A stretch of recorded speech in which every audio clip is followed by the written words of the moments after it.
1. Practice thought awareness meditation. I've put this technique first because it is hands down the most powerful practice that liberated me the most from my obsessive anxiety and shame. Thought awareness meditation, also known as vipassana or insight meditation, is essentially the practice of seeing clearly into the nature of reality. In fact, vipassana itself is a Pali word that literally means insight, or clear seeing. When we practice thought awareness meditation, we anchor ourselves to the present moment using an object like the breath, the sounds around us, or perhaps the flickering flame of a candle in front of us. Thought awareness meditation helps you to discover the amazing truth that you are not your thoughts don't define you, and you don't even control your thoughts, they all arise spontaneously. Therefore, if you aren't your thoughts, don't control them, and therefore they don't define you, what is there to fear with a weird, taboo, or unwanted thought? To practice this for yourself, you'll need to dedicate at least 10 minutes a day to meditation. Here is, more or less, the exact meditation practice I used. Find a comfortable, undisturbed, quiet place, light a candle to set the mood and create a symbolic space of calm, focus. Sit upright in a chair or on a cushion. Ensure you're comfortable, but have a straight spine. Set a timer if you like on your phone or on a free app like Insight Timer, Headspace or Calm. Take a few slow, deep breaths, and unwind your body. Then, focus on your breath, or another focal point like noises outside, the feeling of your body, etc. Take note of the nuances of the breath, or other object. For instance, notice the rising and falling of your chest, the inflation and deflation of your stomach, the sound of your breath exiting your nose, the feeling of cold, warm air against your lip.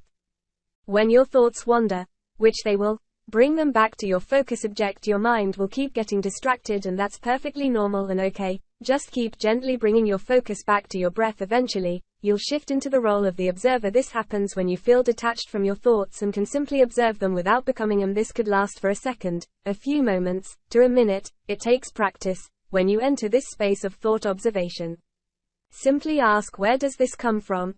And without analyzing, simply look and see for yourself. You might like to ask this question, i.e., where does this thought come from? Every time you catch yourself absorbed in a thought, keep bringing your awareness back to your breath, or other focal object. When you're finished, stretch your body, and take a few moments to reflect. It's normal to discover that your mind is completely out of control when first meditating. So don't fret. It's normal. It can take practice to find that space of inner calm and simply observe your thoughts, but keep at it. You can also play the following game to help you understand that you do not control your thoughts, and therefore they don't define you. Think of a flower, picture a face, see a color, hear a song, imagine a word. Now, reflect and ask yourself, where did that thought come from? And did I deliberately, consciously choose that thought? You will discover each time that the thought you have is completely spontaneous. It arises out of the blue. 2. Practice loving kindness toward your shadow. If you find the psychological lens and theory of the shadow self helpful, you'll agree that the unwanted thoughts we have are connected to everything we've repressed. Some of the best ways to practice loving kindness toward your shadow include positive affirmations, showing gratitude toward yourself, practicing self-care, practicing self-forgiveness, giving your shadow a voice through art, journaling, etc. Can you think of any other practices? If so, let me know in the comments. 3. Excavate your buried core beliefs. When you have a deeply held negative belief about yourself, also known as a toxic core belief, it's very hard to be free of the guilt, shame, and terror surrounding dark, intrusive, unwanted thoughts. For instance, if you believe at a core level that you are bad, unlovable, worthless, crazy, or broken, your ego will seek to reinforce this belief by fixating on your unwanted thoughts. Why does your ego, or sense of self, hold on to these toxic, damaging beliefs even though they harm you? The answer is that it gives your ego a warped sense of safety, that it knows who it is, where it stands, and how to protect itself in this world.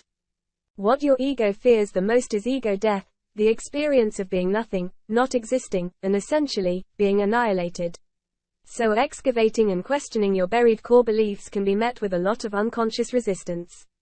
You might be overly skeptical, overly busy, or too distracted to touch your core belief.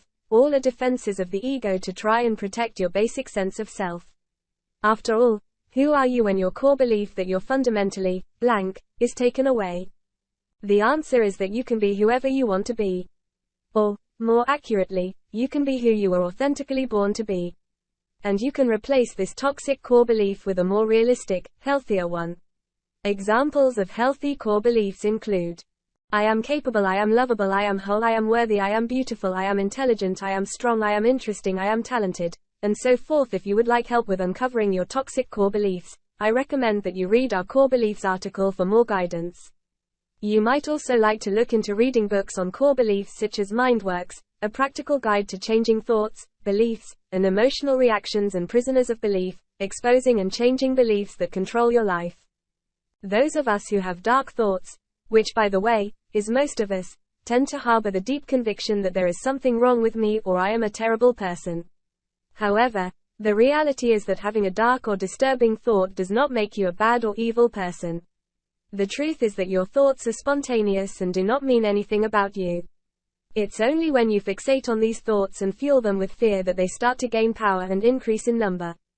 By practicing meditation, loving kindness, shadow work, and exploring your core beliefs, you'll be able to liberate yourself from the shame, fear, and pain of thinking weird, taboo things. This is not about getting rid of thoughts, as your thoughts are spontaneous, but instead, seeing through the illusion that your thoughts mean something horrible or terrible about you. Has this article offered you some relief? Do you have anything else to share? I'd love to hear below.